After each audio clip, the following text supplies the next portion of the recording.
बिस्मिल्लाहिर्रहमानिर्रहीम अस्सलाम वालेकुम। तो की हाल चाल है जी तुहाडे सब दा। उम्मीद करनी है कि तुसी सब होवोगे खैरियत दे नाल।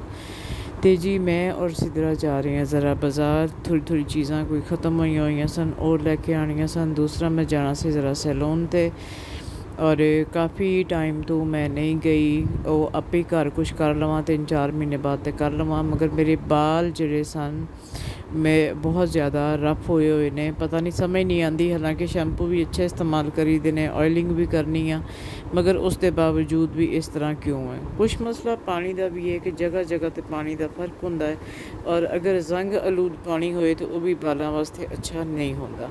तो इत्थों जी असी लै रहे सन प्याज अज विक रहा सी 50 रुपए किलो के हिसाब नाल। ते प्याज पे भी होए सन 3 किलो प्याज असी होर खरीदे। टमाटरां नूं फिर अग लगी हुई है 140 रुपए किलो। खैर जी किलो टमाटर असी इत्थों खरीदे। नाल ही मैनू ए टोकरे नज़र आए, और मैनू याद आया कि अम्मी दे घर गर्मियां दे विच ना रात नूं इत्थे मुर्गी ते मुर्गी दे बच्चे टोकरियां थल्ले डक्की दे हुंदे सन।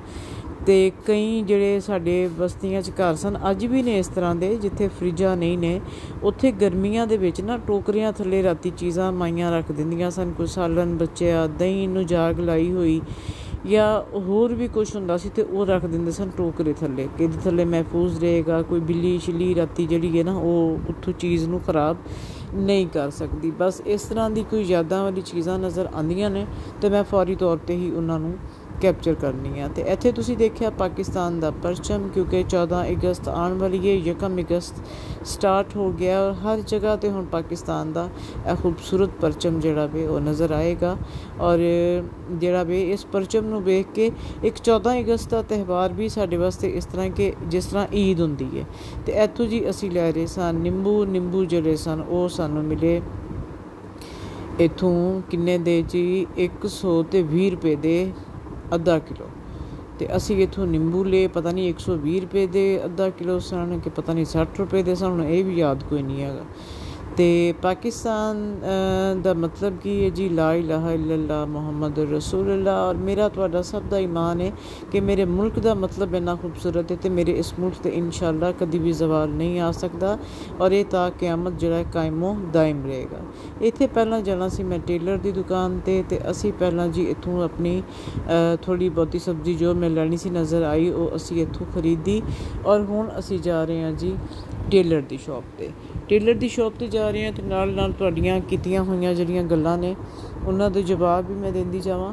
कल बड़े ही मैनू 2 जगह तो पॉजिटिव जवाब सन कि मैनू किसी ने लिखा होया सी कि आप मुझे बहुत अच्छी लगती हैं, और मैं आपके व्लॉग जो हैं वो बड़े शौक़ से देखती हूँ, और मुझे इंतज़ार रहता है, मगर आप जिस पार्टी से बिलोंग करती हैं वो मुझे पसंद नहीं है, मगर मैं आपके व्लॉग नहीं छोड़ूंगी, उसे देखूंगी, क्योंकि हर किसी की अपनी राय होती है, हर किसी की अपनी मर्ज़ी होती है।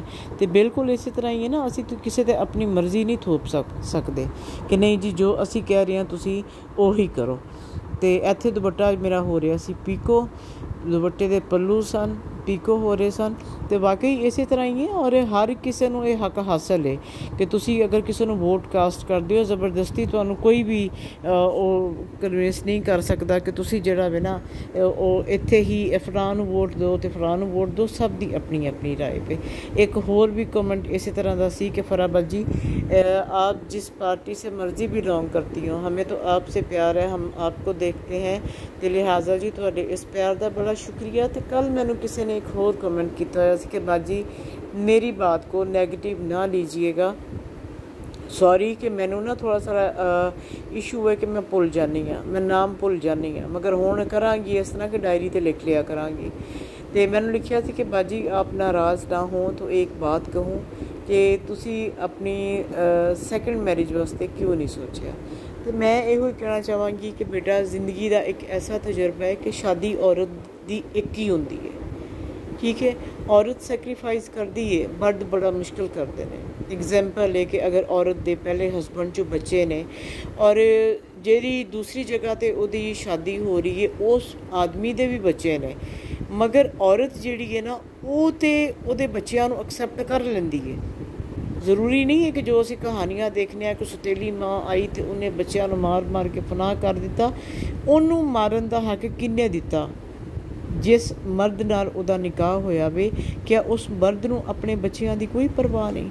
उन्हें क्यों नहीं इस चीज़ का चैक एंड बैलेंस रखा कि आया जो औरत मैं लैके आया वां वो मेरे बच्चों का प्रॉपर ख्याल कर भी रही है कि नहीं। इत्थे जी मैं हुण विच गल कर रही हाँ, मैं आ गई कॉस्मिक पाउडर ते, और इत्थे सबीला बाजी ने साडे, और मैं सबीला बाजी नाल बड़े दिन बाद मेरी मुलाकात हुई, और मैं जो वापस आ रही सा मैनू आण भी नहीं सकते रहे। मैं क्या इंशाअल्लाह फिर सही इत्थों असीं ले समझी एप्पल। तो गल नूं कंटीन्यू करांगी कि औरत जिहड़ी हुंदी है ना वो सैक्रीफाइस कर जाती है, मर्द नहीं कर सकते। तो लिहाजा मैं मुआशरे च ना दूसरी शादी करने वाली औरतों नूं जलील ही होंदियां देखिया। तो कुछ गल ऐसी होंदी है कि इंसान ने इंसान की ख्वाहिशात होंदियां ने, इंसानां दा दिल भी होंदा है, दिल चाहता है कि तुहानूं एक साथी की जरूरत है वे, क्योंकि जिहड़ा कल्लापन है ना ये इंसान की जींदी जागदी एक मौत है। मगर जिहड़े साडे रिश्ते ने ना, चाहे बाप की सूरत च, भरा की सूरत च, या रिश्तेदारां की सूरत च, या भैणां विआहियां ने उन्हां दे हसबैंड या उन्हां दे ससुराल वाले की कहणगे, उन्हां खुशियां नूं किधरे ना किधरे दबा दिता जाता है, उन्हां ख्वाहिशात नूं किधरे ना किधरे दबा दिता जाता है। मगर मैं कहनी हाँ कि फिर उन्हां नूं साडे वर्गियां भैणां नूं बेटियां नूं देखना भी चाहिए कि वो जिंदगी किस तरह गुजार रही ने। अगर तो औरत की औलाद होए ना, औरत के बच्चे होण, तो वो अपनी जिंदगी अपने बच्चों के सिर ते गुजार जाती है। तो जदों बच्चे भी ना होण, साथी भी ना होए तुहाडा, तो उस लाइफ नूं गुजारना बड़ा मुश्किल हुंदा वे। कुछ समझ नहीं आती कि इंसान की ज़िंदगी गुजारे और किस तरह की ज़िंदगी गुजारे। तो लिहाजा मैनू उस बेटी ने कहा कि अब आप ये ना कहना कि उम्र गुजर गई, वक्त गुजर गया। उम्र और वक्त दी कैद किसी ते भी नहीं है। गल सारी इन्नी है कि अगर तुसी फैसला लैंदे भी हो, क्या तुहानू जिंदगी वाकई अच्छा साथी मिल सकेगा? क्या वाकई तुहानू कोई केयर करने वाला मिलेगा? ना कि कोई इस तरह का मिले कि जिहड़ा तुहानू पहले तो ज़्यादा अजियत देवे, और तुसी अजियतनाक जिंदगी दे विच पहला भी अजियत हो तो मज़ीद अजियतनाक जिंदगी दे विच तुसी अपना आप फना कर लो, तबाह कर लो। और फिर वही गल आ जाती है कि मुआशरा की कहेगा। असी एक तो इस चीज़ ते बड़े कुर्बान होने कि हाय लोग की कहणगे, हाय मुआशरा की कहेगा।